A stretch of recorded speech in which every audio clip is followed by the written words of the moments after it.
ప్రతి వాడిని దేవుడులాగా కొలవడం ఉమ్, మరి ఇది చాలా దుర్మార్గం. అందువల్లనే దేవుడు అనేవాడు ఒక్కడే.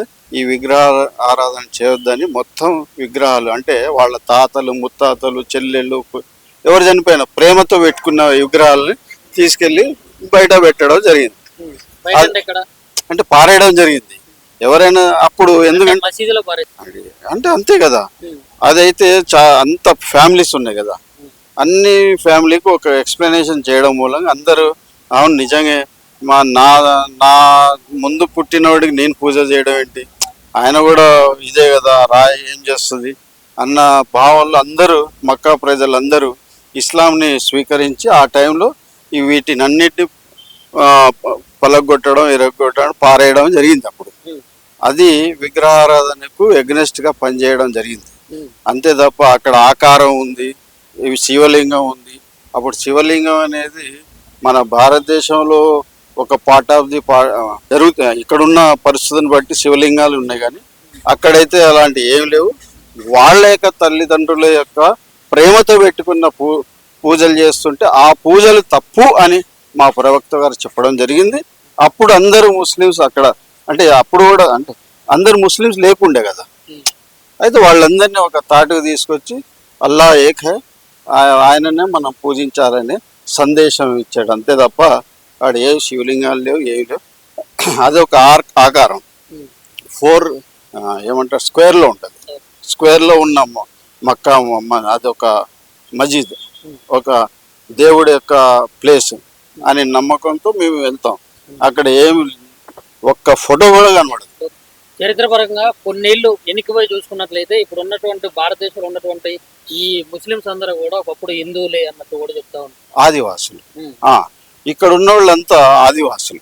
మన దేశంలో ఎవరైతే ఉన్నారో ప్రతి వాడు ఆదివాసులు. అంటే వాళ్ళకి ఏమీ తెలియదు. వాళ్ళు చెట్టుకు పుట్టకు పూజలు చేసుకుంటూ అదే నాకు ఈ ఈ చెట్టు నాకు భోజనం ఇస్తుంది, నా ఫలాలు ఇస్తుందని తిని బతికిన వాళ్ళు మనం. అయితే మా ఇస్లాం పద్ధతి ఎట్లుంటుందంటే అక్కడి నుంచి వచ్చిన వాళ్ళు అంటే మక్కా నుంచి మదీనా నుంచి ఇక్కడ అంటే ఇస్లాంని డెవలప్ చేసుకోవడానికి వచ్చిన పెద్ద మనుషులు ఇక్కడికి వచ్చి మనం అంతా అంటరానితనములుగా కొంతమంది జీవిస్తుంటే ఆ అంటరానితనం దగ్గర పోయి అంటే కోటీశ్వరుల దగ్గర పోలేదు వీళ్ళు. అంటరానితనం వాళ్ళ దగ్గర పోయి వాళ్ళకి మంచి స్నానం చేయించి గుడ్డలు కట్టి మంచితనాన్ని నేర్పించి మానవత్వం నేర్పించి ఆ తర్వాత మేమందరం దాన్ని ముగ్ధులమై తర్వాత ఆ పవిత్రతను ఆ యొక్క సందేశం అంటే మంచి ఒకళ్ళొకళ్ళు ప్రేమించుకునే సందేశాన్ని మేము అంటబట్టుకొని అందరము మరి ముస్లింగా డైవర్ట్ అయ్యి మేమంతా ఇస్లాంని స్వీకరించిన వాళ్ళమే. అది మాత్రం వాస్తవం హిందుస్థాన్లో. ఎందుకంటే ఆ టైంలో మా తాతలు ముత్తాతలు ఏదో ఆ 400 ఏళ్ల క్రితం మేమంతా మా కుటుంబాలంతా అంటే మేమందరం చెట్లు పుట్టలతో పూజించుకునేవాళ్ళం.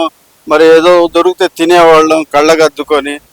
తర్వాత కొంతమంది అంటే ఏంది ఈ ఆర్యులు వంశులు వాళ్ళంతా బయట నుంచి రావడం, వాళ్ళు వచ్చిన తర్వాత వాళ్ళు డామినేట్ చేసిన తర్వాత ఆటోమేటిక్గా ఏమైంది ఈ లోకల్ కులం చిన్న కులం అంటే మేము ఆదివాసులను దూరబెట్టడం, పూజ దగ్గరికి రానీకపోవడం, వాళ్ళు మందిరాల్లో రానీకపోవడం, ఆ విధంగా మనల్ని అందరినీ చూస్తుంటే ఆ టైంలో మక్కా మదీనా నుంచి ఎవరైతే మన ఇస్లాంని డెవలప్ చేసుకోవడానికి మంచి మనిషి అంటే మానవత్వాన్ని గురించి ఎక్స్ప్లెయిన్ చేయడానికి వచ్చిన వాళ్ళతోటి మమేకమై అది మంచి పద్ధతి.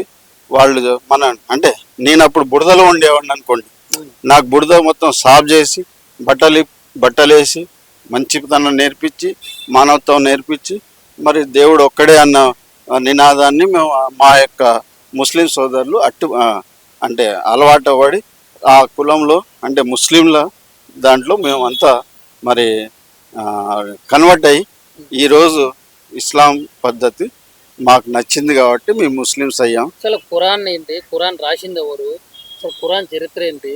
ఇదొక అలా వేరే సబ్జెక్ట్ అయినా సరే, ఈ సబ్జెక్ట్ ఏంటంటే అప్పుడు మా దగ్గర 4 పుస్తకాలు వచ్చి, ఆ పుస్తకాల తర్వాత లాస్ట్ పుస్తకం వచ్చి 4వ పుస్తకం మన ఖురాన్ షరీఫ్. ఇదే మన ప్రవక్త గారు ముహమ్మద్ సల్లల్లాహు అలైహి వసల్లం యొక్క వారికి మరి మా యొక్క జిబ్రైల్ అలైహిస్సలాం ఒక దూత వచ్చి ఎక్స్ప్లెయిన్ చేయడం జరిగింది. అయితే ఆయన హీరా అనే ఒక ప్రాంతంలో ఆయన మొత్తం ఎవరైతే జిబ్రైల్ అలైహిస్సలాం ఏదైతే దేవుడి యొక్క సందేశాన్ని ఏదైతే రాయమన్నారో అది మొత్తం ఆయన అంటబట్టుకొని 4-5 సార్లు ఆయన స్టడీ చేసి తర్వాత అంటే కరెక్ట్ వర్డ్స్ తీసుకొని వాళ్ళ యొక్క ఏమంటారు సాహెబీ అంటే ఏమంటారు ఫ్రెండ్స్ అన్నట్టు. అయితే వాళ్ళని తీసుకెళ్ళి వాళ్ళ దగ్గర పోయి ఇవన్నీ రాపియడం జరిగింది. అది 30 పారాలుగా ఉంటాయి, అంటే 30 విభాగాలుగా రాసి మనం ఇయ్యడం జరిగింది. ఇది మొత్తం పైనుంచి అల్లా యొక్క సందేశం, అల్లా యొక్క ఏదైతే రాయమన్నారో అది మొత్తం మన జిబ్రైల్ అలైహిస్సలాం రావడం, మన ముహమ్మద్ ప్రవక్త గారిని ఆ గృహలో కూర్చోబెట్టి ఆయనకి ఎక్స్ప్లెయిన్ చేయడం, ముహమ్మద్ ప్రవక్త గారు తీసుకొచ్చి మన యొక్క సాహిబీలతో రాపియడం జరిగింది. ఇది ఖురాన్ యొక్క సందేశం. ఇప్పుడు మక్కా మసీదులకు కానీ మామూలు మసీదులోకి ఇతర మతస్థులు ఎందుకు రానిరు? అది కరెక్టే. ఇప్పుడు ఎట్లా అంటే కొన్ని విషయాలు అంటే ఆ మాటకు వస్తే రానియడం అనేది జరగదు. యాక్చువల్లీ ఏంటంటే అక్కడ ఇప్పుడు మన తిరుపతి కొండ ఉంది, మరి వేరే మతస్థులు రాకూడదు. ఎందుకు రాకూడదు అంటే దాని యొక్క వాళ్ళ యొక్క ఆస్థ, వాళ్ళ యొక్క పద్ధతి, ఆ పద్ధతి ప్రకారమే ఇక్కడ కూడా ఏంటంటే ఎవరు వేరే వాళ్ళు వస్తే అంటే ఏమవుతుందంటే కొద్ది డిఫరెన్సెస్ వస్తాయి. ఇప్పుడు నేను తిరుపతిలో పోయాను అనుకోండి, నేను ఆడ చూసి ఏదో ఒక విధంగా ఫీల్ అవడం లేదంటే మీరు చెప్పినట్లు అట్లే ఉండదు. అన్ని రకాల మతాల వాళ్ళు కూడా లేదు అది తప్పు. ఎవరిని అక్కడ అన్నదానంలో కూడా పోతారు, అన్నదానం తీసుకుంటారు. లేదు అవన్నీ మీరు అక్కడ ఒక రిజిస్టర్ రాస్తారు, నేను హిందూ మతస్థుని అన్న సిగ్నేచర్ చేసిన తర్వాత మా లాంటి వాళ్ళని రాణిస్తారు. మీరు కూడా ఇక్కడ మక్కాలో నేను ముస్లిం అయ్యానని రాస్తే వాళ్ళు కూడా రాణిస్తారు. మొత్తం రిజిస్టర్ లో ఎంట్రీ చేసుకున్న తర్వాత మరి అక్కడ ఏదైతే ఆ మతానికి సంబంధించిన తిరుపతిలో ఎందుకు చేస్తారంటే వాళ్ళకి తెలుసు అది. ఆ యొక్క పెద్ద మనుషులు, ఆ యొక్క పూజారులకు ఆ యొక్క వాళ్ళ యొక్క నిబంధనల గురించి వాళ్ళు రాస్తారు. నేను తీసుకోబోతా, వస్తారా మీరు? నేను ఎందుకు రావాలి చెప్పండి. వస్తా అంటే ఇప్పుడు నేను వస్తా. రిజిస్టర్ చేసుకున్న తర్వాత ముస్లిం అని చెప్పి కంప్లీట్ తెలిసినా గానీ మిమ్మల్ని నేను తీసుకొని పోతా. అదే నేను అనేది ఏంటంటే మీరు తీసుకోపోతా, నేను వస్తాను. వచ్చి చూడడంలో నాకేం తప్పు లేదు. నా దగ్గర అక్కడ మాత్రం రానిస్తలేరు అని చెప్పి మీరు అన్నారు. రాని అంటే మీరు తీసుకెళ్తారు, నేను వస్తా అన్నా కానీ. మరి మక్కాలో మమ్మల్ని తీసుకుపోతారా? హిందువుల్ని? హిందువుల్ని తీసుకోపోలేం, హిందువులు కాదు ఎవరినైనా. అదేంటంటే అక్కడ ఉన్న నిబంధనలు మీరు పాటించలేరు. అక్కడ ఉన్న కఠినమైన వస్త్రధారణ మీరు చేయలేరు. ఎందుకంటే మీకున్న కట్టుబాటులు వేరే, మాకున్న కట్టుబాటులు లేరా. అక్కడ జరిగే కార్యక్రమాలు ఏముంది, ఓన్లీ దేవుణ్ణి ప్రార్థించడమే, నమాజ్ చదవడం, అంతే తప్ప ఏముండదు అక్కడ. ఓన్లీ దైవ అల్లాని ప్రార్థించడానికి అక్కడ వెళ్తాం. అప్పుడు ఏమైంది, హరాం అనేది ఒక బట్ట కట్టుకోవాల్సి వస్తుంది, అది మీరు కట్టలేరు. తర్వాత ఇస్లాం పద్ధతిలో ఉండాల్సి వస్తుంది, అది ఉండలేరు. ఇప్పుడు నేను మీ దగ్గర వచ్చిన అనుకోండి, అదే మీ దగ్గర ఎట్లుంటుంది పరిస్థితి నాకు తెలియదు. ఓకే, కాబట్టి మీరు తీసుకుపోతే, మీరు కొన్ని నిబంధనలు పెట్టి తీసుకుపోతే ఆ నిబంధనలు నాకు నచ్చింది అనుకోండి, నేను వస్తాను. అట్లా ఏం లేదు. ఇచ్చినంత మాత్రంలో నేను అక్కడ నేను ఒక ఇది హిందూగాను, మీరు ఏం ముస్లిం గారు, అక్కడ అంతా ఒకటే రావచ్చు. కానీ అక్కడ ఉన్న నిబంధనలు చాలా కఠినంగా ఉంటాయి. ఎందుకంటే కఠినం అంటే ఎవరు నిన్ను ఇట్లా ఉండాలని చెప్పరు. అట్లా చేస్తేనే మా యొక్క ఉమ్రా అవుతుంది, అట్లా చేస్తేనే మా యొక్క హజ్ అవుతుంది. అంటే 40 రోజులు హజ్ అంటే 40 రోజులు. రోజుకు ఒక పద్ధతి ఉంటుంది. ఆ విధంగా చేయాలంటే చాలా కష్టం.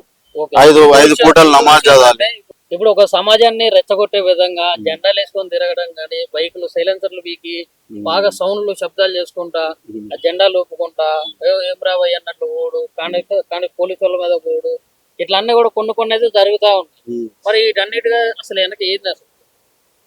ఇప్పుడు ఏంటంటే 2014 బిఫోర్ ఉమ్, చాలా మట్టికి ఇవన్నీ ఉండేవి కావు. ఉమ్, వాజ్పేయి జమానా వచ్చింది. వాజ్పేయి జమానాలో కూడా ఇలాంటి విషయాలు జరిగేవి కావు. ఉమ్, కొన్ని కొద్ది గొప్ప ఉండేది కానీ అంత దూరం. ఈ 2014 తర్వాత ఈ పద్ధతులన్నీ ఒకళ్ళకొకళ్ళు రెచ్చగొట్టుకోవడానికే జరుగుతున్నాయి తప్ప ఉమ్, ఇది ఏదో భక్తితో భావంతో చేసే పద్ధతులు కావు. ఉమ్, ఎవరు చేసినా సరే, వాళ్ళు చేసినా అంతే, వీళ్ళు చేసినా అంతే, ఎవరు చేసినా సరే అది తప్పు. ఉమ్, ఎవరైతే ఇప్పుడు మన దేశాల్లో మన ఫారిన్ కంట్రీలో, ఆస్ట్రేలియాలో, ఇంగ్లాండ్లో, మన జర్మన్లో అక్కడ ఏమవుతుంది, ఎందుకు మన వాళ్ళని బయట తరిమేస్తున్నారు? రెండు విషయాలు బ్రదర్. అక్కడ ఒక్కటే జరుగుతుంది. ఏం జరుగుతుందంటే మిమ్మల్ని మన యొక్క పద్ధతులు అక్కడ కూడా ఇంప్లిమెంట్ చేయడానికి కృషి చేస్తున్నారు మన వాళ్ళు. ఉమ్, అందువల్ల వాళ్ళందరికీ తలకాయనే పైపోతుంది. ఎందుకంటే ఈ విధంగా చేయడం తప్పు. ఓకే. ఎందుకంటే ఇప్పుడు ఇంత ముందు నిజాం రాజులు ఎట్లయితే పాలించారో మళ్ళీ తర్వాత రానున్న రోజుల్లో కూడా వీళ్ళు ముస్లింలు రాజ్యాన్ని పాలించే పరిస్థితికి వచ్చి రాబోయే రోజుల్లో అన్నట్లు కూడా కొద్దిగా అంతా అయితే ప్రచారం జరుగుతుంది. మరి అది సాధ్యమవుతుందా మీ ముస్లిమ్స్ కి? రాబోయే రోజులలో నిజాం ప్రభుత్వం లాంటి ప్రభుత్వం వచ్చిందంటే అది ఏ ఏ విధంగా నమ్మశక్యం? 1,40,00,000 జనాభాలో మన మరి 40 కోట్ల జనాభాలు మైనార్టీలు ఉన్నారు. 100 కోట్లు 90 కోట్ల జనాభా మనం హిందూ సోదరులు ఉంటారు. ఓకే. అయితే మీరు ఎంత ప్రయత్నించినా మరి ఇక్కడ డెమోక్రసీ కాబట్టి ఎంత ప్రయత్నించినా ఆ పద్ధతి రావడానికి ఇంకెన్నో సంవత్సరాలు అయితే ఆ సంవత్సరాలు మీరుండరు, నేనుండను. ఇప్పటి నుంచి దానికి భయపడి మరి ఎందుకు కొంతమంది ముస్లిం సోదరులు కావాలని ప్రచారం చేసుకుంటుంటారా? రాబోయే రోజుల్లో ఇప్పుడు సేమ్ నిజాం కాలం ఎట్లయితే ఉందో, నిజాం రాజులు ఎట్లయితే పాలించారో మళ్ళీ కూడా మాకే రాజ్యాధికారం వస్తుంది, మేమే రాజ్యాన్ని పాలిస్తాం అన్నట్లు విర్రవేగటం ఎందుకు? విర్రవీగడం అనేది ఎవడు విర్రవీగలేదు. వాస్తవంగా చెప్పాలంటే అది మాత్రం ఏదైతే మీరు చెప్తున్నారో కాలక్రమంగా అన్ని చేంజ్ అవుతాయి. ఏదైనా సరే ఒకప్పుడు ఇదే మన తెలంగాణ రాష్ట్రం, మరి మహారాష్ట్రలో 4 డిస్టిక్లు, కర్ణాటకలో 4 డిస్టిక్లు, ఇవన్నీ కలిపి ఒక దక్కన్ కంట్రీగా ఉండేది, హైదరాబాద్ స్టేట్గా ఉండేది. మరి అది 400 సంవత్సరాల్లో పాలించిన రాజులు ఈరోజు ఏమయ్యారు? వెళ్ళిపోయారు. డెమోక్రసీ వచ్చింది. రేపు పొద్దున ఇంకా ఈ డెమోక్రసీ ఒక 40 సంవత్సరాలు ఉంటుందో 100 సంవత్సరాలు ఉంటుందో మనకు తెలియదు. ఆ టైంలో వచ్చేది ఏమవుతుందో మనకు తెలియదు. దాన్ని ఇప్పుడే మనం ఊహాగానం తీసుకొని నువ్వు నేను హాయిగా బతికే రోజుల్లో మరి ఇవన్నీ డిస్కషన్లు తీసుకొచ్చి అన్నెసర్లీ ఒక మతానికి, ఒక కులానికి, ఒక వర్గానికి టార్గెట్ చేసుకుంటూ బతకడం కన్నా నా దృష్టిలో అందరూ హాయిగా బ్రతుకుతూ ఉంటే అది వచ్చినప్పుడు ఏదైతే నిజాం ప్రభుత్వం ఎలా అయితే వెళ్ళిందో, బ్రిటిష్ గవర్నమెంట్ ఎలా వెళ్ళిపోయిందో, ఆ ముందు మొఘల్ సామ్రాజ్యం ఎట్లయితే వెళ్ళిపోయిందో, మరి ఆ ముందు ఎవరైతే చాణక్యులు వచ్చారో ఆ ముందు మరి ఇవన్నీ జరిగినాయి. ఇగో ఏది శాశ్వతం కాదు బ్రదర్. మీరు శాశ్వతం కాదు, నేను కూడా శాశ్వతంగా బతికేవాడిని కాదు. రాబోయే కాలం ఆ అల్లాయే, ఆ యొక్క మీరు అనుకునేది భగవాన్ అనే వాళ్ళే డిసైడ్ చేస్తారు. కానీ నువ్వు నేను డిసైడ్ చేసేది ఏం లేదు. రేపు పొద్దున ఏదైనా జరగచ్చు. మొన్నటిదాకా టీఆర్ఎస్ గవర్నమెంట్ విర్రవీగింది, ఈరోజు కాంగ్రెస్ పార్టీ వచ్చింది, రేపు పొద్దునే బీజేపీ పార్టీ రావచ్చు, లేదంటే మేమే రాజులు అవ్వచ్చు, లేదంటే మరి హిందూ రాష్ట్రం అవ్వచ్చు. ఇవన్నీ ఉంటాయి. కాబట్టి మనం అందరం దాని గురించి, గతాన్ని గురించి, రాబోయే కాలాన్ని గురించి చాలా ఆలోచించకుండా ఏదైతే భవిష్యత్తులో మన పిల్లలు పెద్దలు అందరూ ఏ విధంగా బతకాలి, వాళ్ళ జీవితాలని గురించి మనం ఆలోచిస్తూ వాళ్ళకు పూల బాటలు వేయాలి. కానీ ఈ రోజు నుంచే మన ఏమంటే ముళ్ళ బాటలో నడవడం అనేది చాలా శోచనీయం బ్రదర్. మక్కా మజీద్ లో, మక్కా అనేది ప్రాంతం సౌదీ అరేబియాలో ఉన్నది. అది మా యొక్క పుణ్యక్షేత్రం. మేము ప్రతి ముస్లిం సోదరుడు అక్కడికి వెళ్తారు. దాన్ని మేము ఉమ్రా అండ్ హజ్ అనేది రెండు ప్రయాణంగా చేస్తాం. దాంట్లో భాగంగానే మేము అక్కడికి వెళ్తాం. కానీ శివలింగం ఉందా లేదా అనే ప్రశ్నకి కొన్ని బ్యాక్ స్టోరీ మీకు చెప్పదలుచుకున్నాం. మా మొహమ్మద్ ప్రవక్త గారు సల్లల్లాహు అలైహి వసల్లం గారు ఆయన ఆయన పుట్టక ముందు ఏదైతే ఉన్నారో వాళ్ళ పూర్వీకులు వాళ్ళు ఏం చేసేవాళ్ళు అంటే, ఎవరైతే పెద్ద మనిషి చనిపోతాడో వాళ్ళ తాతలు ముత్తాతలు, ఒక్కొక్క తాత తండ్రి చనిపోవడం, ఆ చనిపోగానే ఆయన యొక్క విగ్రహం అనేది తయారు చేసుకోవడం, ఆ విగ్రహాన్ని ఎక్కడో పెట్టి ఒక పూజ చేసుకోవడం, అంటే ఉన్నాడు ఈయన బతికే ఉన్నాడు అది ఆయన పూజల్లాగా అట్లా ఆ విధంగా ఏంటంటే ఆ విగ్రహాలన్నీ మక్కా మసీదులో పెట్టడం జరిగింది. ఏ విగ్రహాలు ఇవన్నీ అంటే వాళ్ళ తాతలు ముత్తాతలు, వాళ్ళ తల్లిలు, వాళ్ళని తాతలు ముత్తాతలు అంటే ఇప్పుడు ఇంత ముందు కూడా చూసుకున్నా అంటే ఒక 500 ఏళ్ల కింద చూసుకున్నట్లయితే మీరు కూడా హిందువులే. మేము అంటే హిందువులం అనేది తర్వాత సంగతి. ఫస్ట్ చరిత్ర ప్రకారం చరిత్ర లేదు, చరిత్ర అనేది అది మన భారతదేశంలో అది వేరే, ఆ విధంగా మనం ముస్లిమ్స్ అయ్యాం. కానీ అక్కడ పరిస్థితి ఏంటంటే వాళ్ళు ఒక దేవత లాగా మన పూజించడం జరిగేది. అయితే అవన్నీ తీసుకెళ్లి మక్కా మసీదులో మక్కాలో పెట్టేవాళ్ళు. పెట్టడం మూలంగా ఏమైందంటే మా ప్రవక్త గారు ఎప్పుడైతే ఆయనకు ప్రవక్త అనే బిరుదు వచ్చిందో అప్పుడు ఆయన ఈ విగ్రహారాధన అంటే ఫస్ట్ నుంచి ఆయన చెప్పేవాడు, విగ్రహారాధన చేయడం మంచిది కాదు. ఈరోజు ఇలాంటి అంటే ప్రతి ఒడిని దేవుడు లాగా కొలవడం మరి ఇది చాలా దుర్మార్గం. అందువల్లనే దేవుడు అనేవాడు ఒక్కడే, ఈ విగ్రహ ఆరాధన చేయొద్దని మొత్తం విగ్రహాలు అంటే వాళ్ళ తాతలు ముత్తాతలు చెల్లెళ్ళు ఎవరు చనిపోయినా ప్రేమతో పెట్టుకున్న విగ్రహాలని తీసుకెళ్లి బయట పెట్టడం జరిగింది. అంటే పారేయడం జరిగింది. ఎవరైనా అప్పుడు ఎందుకంటే అంటే అంతే కదా, అదైతే అంత ఫ్యామిలీస్ ఉన్నాయి కదా, అన్ని ఫ్యామిలీకి ఒక ఎక్స్ప్లెనేషన్ చేయడం మూలంగా అందరూ అవును నిజంగా నా ముందు పుట్టినవాడికి నేను పూజ చేయడం ఏంటి, ఆయన కూడా ఇదే కదా రాయి ఏం చేస్తుంది అన్న భావంలో అందరూ మక్కా ప్రజలందరూ ఇస్లాంని స్వీకరించి ఆ టైంలో వీటిని అన్నిటిని పలగొట్టడం ఇరగొట్టడం పారేయడం జరిగింది. అప్పుడు అది విగ్రహారాధనకు ఎగ్నెస్ట్ గా పనిచేయడం జరిగింది. అంతే తప్ప అక్కడ ఆకారం ఉంది, ఇవి శివలింగం ఉంది. అప్పుడు శివలింగం అనేది మన భారతదేశంలో ఒక పార్ట్ ఆఫ్ ది జరుగుతాయి. ఇక్కడున్న పరిస్థితిని బట్టి శివలింగాలు ఉన్నాయి, కానీ అక్కడైతే అలాంటి ఏమి లేవు. వాళ్ళ యొక్క తల్లిదండ్రుల యొక్క ప్రేమతో పెట్టుకున్న పూజలు చేస్తుంటే ఆ పూజలు తప్పు అని మా ప్రవక్త గారు చెప్పడం జరిగింది. అప్పుడు అందరూ ముస్లిమ్స్ అక్కడ అంటే అప్పుడు కూడా అంటే అందరు ముస్లిమ్స్ లేకుండే కదా, అయితే వాళ్ళందరినీ ఒక తాటుకు తీసుకొచ్చి అల్లా ఏక్ హై, ఆయననే మనం పూజించాలనే సందేశం ఇచ్చాడు. అంతే తప్ప అక్కడ ఏ శివలింగాలు లేవు, ఏవి లేవు. అది ఒక ఆకారం 4 ఏమంటారు స్క్వేర్లో ఉంటుంది. స్క్వేర్లో ఉన్న మక్కా అదొక మజీద్, ఒక దేవుడి యొక్క ప్లేస్ అనే నమ్మకంతో మేము వెళ్తాం. అక్కడ ఏమి ఒక్క ఫోటో కూడా కనబడదు. చరిత్రపరంగా కొన్నేళ్ళు వెనక్కిపోయి చూసుకున్నట్లయితే ఇప్పుడు ఉన్నటువంటి భారతదేశంలో ఉన్నటువంటి ఈ ముస్లిమ్స్ అందరూ కూడా ఒకప్పుడు హిందువులే అన్నట్టు కూడా చెప్తా ఉన్నారు. ఆదివాసులు ఇక్కడ ఉన్న వాళ్ళంతా ఆదివాసులు. మన దేశంలో ఎవరైతే ఉన్నారో ప్రతి వాడు ఆదివాసులు. అంటే వాళ్ళకు ఏమీ తెలియదు, వాళ్ళు చెట్టుకు పుట్టకు పూజలు చేసుకుంటూ అదే నాకు ఈ చెట్టు నాకు భోజనం ఇస్తుంది, నా ఫలాలు ఇస్తుందని తిని బతికిన వాళ్ళు మనం.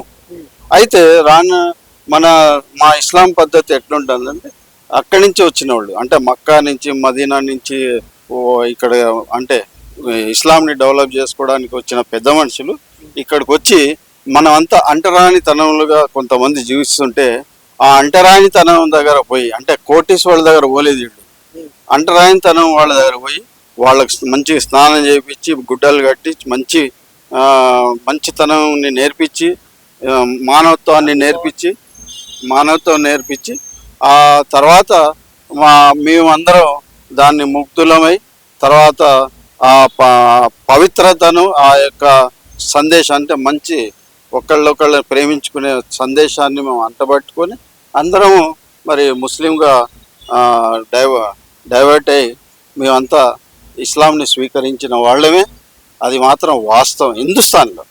ఎందుకంటే వాళ్ళు మాత్రం హా, ఎందుకంటే ఆ టైంలో మా తాతలు ముత్తాతలు ఏదో సమ్ ఆ 400 క్రితం 400 ఏళ్ల క్రితం మేమంతా మా కుటుంబాలంతా అంటే మేమందరం చెట్లు పుట్టలతో పూజించుకునేవాళ్ళం. మరి ఏదో దొరికితే తినేవాళ్ళం కళ్ళగద్దుకొని. ఆ తర్వాత కొంతమంది అంటే ఆ, ఏంది ఈ ఆర్యులు వంశులు వాళ్ళంతా బయట నుంచి రావడం, వాళ్ళు వచ్చిన తర్వాత వాళ్ళు డామినేట్ చేయడం.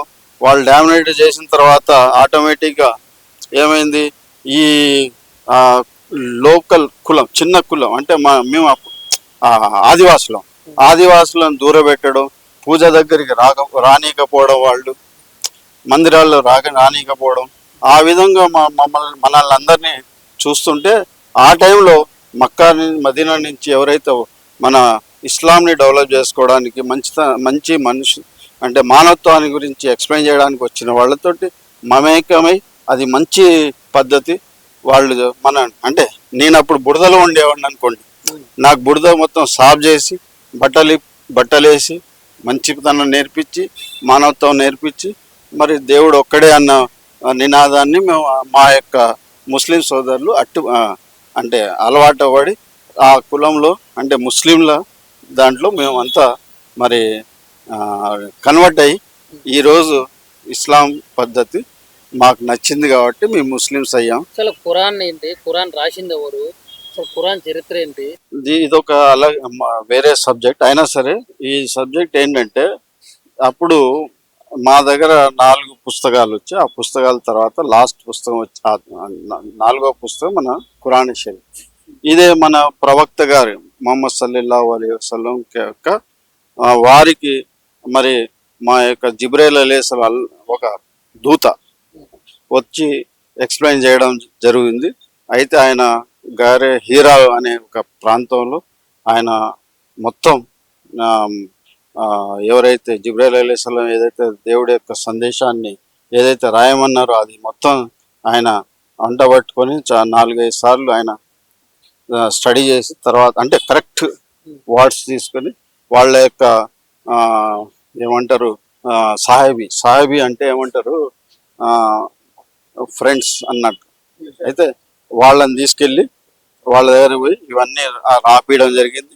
అది 30 పారాలుగా ఉంటాయి, అంటే 30 విభాగాలుగా రాసి మనం ఇవ్వడం జరిగింది. ఇది మొత్తం పైనుంచి అల్లా యొక్క సందేశం, అల్లా యొక్క ఏదైతే రాయమన్నారో అది మొత్తం మన జిబ్రైల్ అలైహిస్సలాం రావడం, మన ముహమ్మద్ ప్రవక్త గారిని ఆ గృహలో కూర్చోబెట్టి ఆయనకి ఎక్స్ప్లెయిన్ చేయడం, ముహమ్మద్ ప్రవక్త గారు తీసుకొచ్చి మన యొక్క సాహిబీలతో రాపియడం జరిగింది. ఇది ఖురాన్ యొక్క సందేశం. ఇప్పుడు మక్కా మసీదులకు కానీ మామూలు మసీదులోకి ఇతర మతస్థులు ఎందుకు రానిరు? అది కరెక్టే. ఇప్పుడు ఎట్లా అంటే కొన్ని విషయాలు అంటే ఒక ఆ మాటకు వస్తే రానియడం అనేది జరగదు. యాక్చువల్లీ ఏంటంటే అక్కడ ఇప్పుడు మన తిరుపతి కొండ ఉంది, మరి వేరే మతస్థులు రాకూడదు.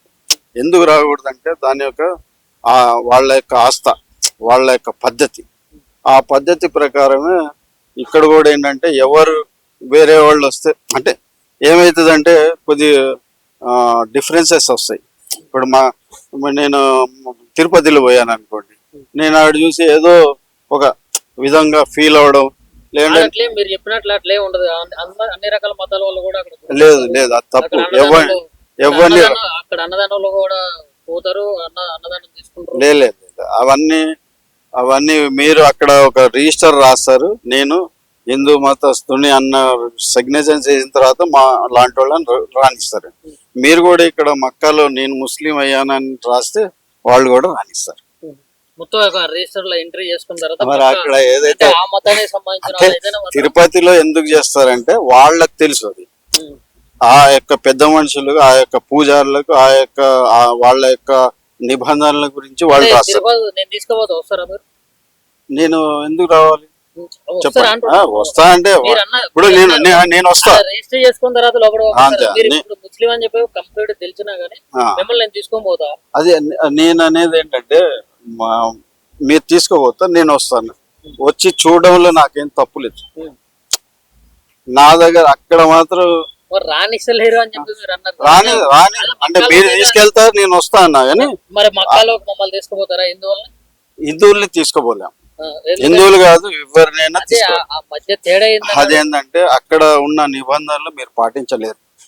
అక్కడ ఉన్న కఠినమైన ఆ, వస్త్రధారణ మీరు చేయలేరు. ఎందుకంటే మీకున్న కట్టుబాటులు వేరే, మాకున్న కట్టుబాటులు వేరే. అక్కడ జరిగే కార్యక్రమాలు ఏముంది? ఓన్లీ దేవుణ్ణి ప్రార్థించడమే, నమాజ్ చదవడం, అంతే తప్ప ఏమి ఉండదు అక్కడ. ఓన్లీ దైవ దైవ అల్లాని ప్రార్థించడానికి అక్కడ వెళ్తాం. అప్పుడు ఏమైంది? హరాం అనేది ఒక బట్ట కట్టుకోవాల్సి వస్తుంది, అది మీరు కట్టలేరు. తర్వాత ఇస్లాం పద్ధతిలో ఉండాల్సి వస్తుంది, అది ఉండలేరు. ఇప్పుడు నేను మీ దగ్గర వచ్చిన అనుకోండి, అదే మీ దగ్గర ఎట్లుంటుంది పరిస్థితి నాకు తెలియదు. ఓకే, కాబట్టి మీరు తీసుకుపోతే, మీరు కొన్ని నిబంధనలు పెట్టి తీసుకుపోతే ఆ నిబంధనలు నాకు నచ్చింది అనుకోండి, నేను వస్తాను. అట్లా ఏం లేదు. ఇచ్చినంత మాత్రంలో నేను అక్కడ నేను ఒక ఇది హిందూగాను, మీరు ఏం ముస్లిం గారు, అక్కడ అంతా ఒకటే. రావచ్చు, కానీ అక్కడ ఉన్న నిబంధనలు చాలా కఠినంగా ఉంటాయి. ఎందుకంటే కఠినం అంటే ఎవరు నిన్ను ఇట్లా ఉండాలని చెప్పరు. అట్లా చేస్తేనే మా యొక్క ఉమ్రా అవుతుంది, అట్లా చేస్తేనే మా యొక్క హజ్ అవుతుంది. అంటే 40 రోజులు హజ్ అంటే 40 రోజులు, రోజుకు ఒక పద్ధతి ఉంటుంది. ఆ విధంగా చేయాలంటే చాలా కష్టం. ఐదు పూటలు నమాజ్ చదవాలి. ఇప్పుడు ఒక సమాజాన్ని రెచ్చగొట్టే విధంగా జెండాలు వేసుకొని తిరగడం కానీ, బైకులు సైలెన్సర్లు వీకి బాగా సౌండ్లు శబ్దాలు చేసుకుంటా, ఆ జెండాలు ఊపుకుంటా, ఏం రాబోయ్ అన్నట్లు ఓడు, కానీ పోలీసు వాళ్ళ మీద పోడు, ఇట్లా అన్నీ కూడా కొన్ని అయితే జరుగుతూ ఉంటాయి. మరి వీటన్నిటిగా అసలు వెనక ఏంది అసలు? ఇప్పుడు ఏంటంటే 2014 బిఫోర్ చాలా మట్టికి ఇవన్నీ ఉండేవి కావు. వాజ్పేయి జమానా వచ్చింది, వాజ్పేయి జమానాలో కూడా ఇలాంటి విషయాలు జరిగేవి కావు.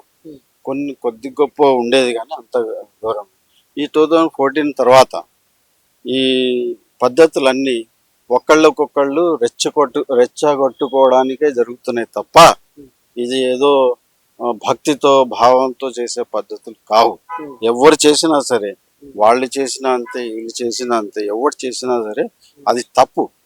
ఎవరైతే ఇప్పుడు మన దేశాల్లో, మన ఫారెన్ కంట్రీలో, ఆస్ట్రేలియాలో, ఇంగ్లాండ్లో, మన జర్మన్లో, అక్కడ ఏమవుతుంది? ఎందుకు మన వాళ్ళని బయట తరిమేస్తున్నారు? 2 విషయాలు బ్రదర్. అక్కడ ఒక్కటే జరుగుతుంది.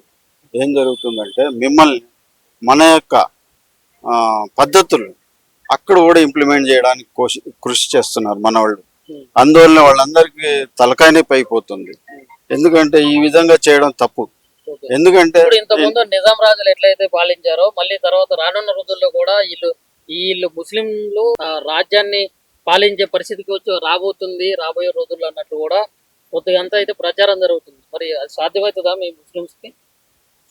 రాబోయే రోజులలో నిజాం ప్రభుత్వం లాంటి ప్రభుత్వం వచ్చిందంటే అది ఏ విధంగా నమ్మశక్యం? 1,40,000 కోట్ల జనాభాలో మరి 40 కోట్ల జనాభాలు మైనార్టీలు ఉన్నారు.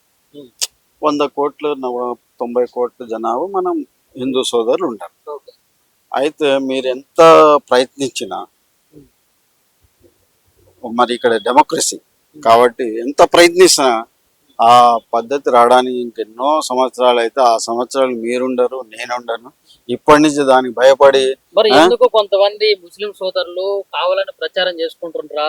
రాబోయే రోజుల్లో ఇప్పుడు సేమ్ నిజాం కాలం ఎట్లయితే ఉందో, నిజాం రాజులు ఎట్లయితే పాలించారో, మళ్ళీ కూడా మాకే రాజ్యాధికారం వస్తుంది, మేమే రాజ్యాన్ని పాలిస్తాం అన్నట్లు విర్రవీగటం ఎందుకు? విర్రవీగడం అనేది ఎవడు విర్రవీగలేదు. వాస్తవంగా చెప్పాలంటే అది మాత్రం ఏదైతే మీరు చెప్తున్నారో కాలక్రమంగా అన్ని చేంజ్ అవుతాయి. ఏదైనా సరే, ఒకప్పుడు ఇదే మన తెలంగాణ రాష్ట్రం, మరి మహారాష్ట్రలో 4 డిస్ట్రిక్టులు, కర్ణాటకలో 4 డిస్ట్రిక్టులు, ఇవన్నీ కలిపి ఒక దక్కన్ కంట్రీగా ఉండేది, హైదరాబాద్ స్టేట్గా ఉండేది. మరి అది 400 సంవత్సరాలు పాలించిన రాజులు ఈ రోజు ఏమయ్యారు? వెళ్ళిపోయారు. డెమోక్రసీ వచ్చింది. రేపు పొద్దున ఇంకా ఈ డెమోక్రసీ ఒక 40 సంవత్సరాలు ఉంటుందో 100 సంవత్సరాలు ఉంటుందో మనకు తెలియదు. ఆ టైంలో వచ్చేది ఏమవుతుందో మనకు తెలియదు. దాన్ని ఇప్పుడే మనం ఊహాగానం తీసుకొని నువ్వు నేను హాయిగా బతికే రోజుల్లో మరి ఇవన్నీ డిస్కషన్లు తీసుకొచ్చి అన్నెసర్లీ ఒక ఒక మతానికి, ఒక కులానికి, ఒక వర్గానికి టార్గెట్ చేసుకుంటూ బతకడం కన్నా నా దృష్టిలో అందరూ హాయిగా బ్రతుకుతూ ఉంటే అది వచ్చినప్పుడు ఏదైతే నిజాం ప్రభుత్వం ఎలా అయితే వెళ్ళిందో, బ్రిటిష్ గవర్నమెంట్ ఎలా వెళ్ళిపోయిందో, ఆ ముందు మొఘల్ సామ్రాజ్యం ఎట్లయితే వెళ్ళిపోయిందో, మరి ఆ ముందు ఎవరైతే చాణక్యులు వచ్చారో ఆ ముందు మరి ఇవన్నీ జరిగినాయి. ఇగో ఏది శాశ్వతం కాదు బ్రదర్. మీరు సాక్ష్యం కాదు, శాశ్వతం కాదు. నేను కూడా శాశ్వతంగా బతికేవాడిని కాదు. రాబోయే కాలం ఆ అల్లాయే, ఆ యొక్క మీరు అనుకునేది భగవాన్ అనే వాళ్ళే డిసైడ్ చేస్తారు కానీ నువ్వు నేను డిసైడ్ చేసేది ఏం లేదు. రేపు పొద్దున ఏదైనా జరగవచ్చు. మొన్నటిదాకా టీఆర్ఎస్ గవర్నమెంట్ విర్రవీగింది, ఈరోజు కాంగ్రెస్ పార్టీ వచ్చింది, రేపు పొద్దునే బీజేపీ పార్టీ రావచ్చు, లేదంటే మేమే రాజులం అవ్వచ్చు, లేదంటే మరి హిందూ రాష్ట్రం అవ్వచ్చు. ఇవన్నీ ఉంటాయి. కాబట్టి మనం అందరం దాని గురించి, గతాన్ని గురించి, రాబోయే కాలాన్ని గురించి చాలా ఆలోచించకుండా ఏదైతే భవిష్యత్తులో మన పిల్లలు పెద్దలు అందరూ ఏ విధంగా బతకాలి, వాళ్ళ జీవితాలని గురించి మనం ఆలోచిస్తూ వాళ్ళకు పూల బాటలు వేయాలి. కానీ ఈ రోజు నుంచే మన ఏమంటే ముళ్ళ బాటలో నడవడం అనేది చాలా శోచనీయం బ్రదర్.